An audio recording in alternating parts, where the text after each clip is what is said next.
Какво ако ти кажа, че само едно новолуние може да разбърка цялата ти тъмна страна? На 20 ноември новолунието в Скорпион ще ти донесе мощна енергия за промяна и дълбоко пречистване.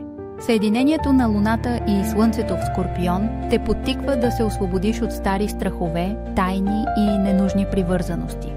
Ще усетиш желание за ново начало и повече честност към себе си. Ако се появят напрегнати емоции, това е знак, че процесът работи. Отдели време за медитация, писане или ритуал по освобождаване. Не се плаши да признаеш какво искаш да промениш. Използвай тази енергия за личен растеж, но не се насилвай. Трансформацията ще се случи, когато си готов. Новолунието в Скорпион е възможност за истинско обновление, ако си откровен със себе си. Твоята подкрепа е безценна.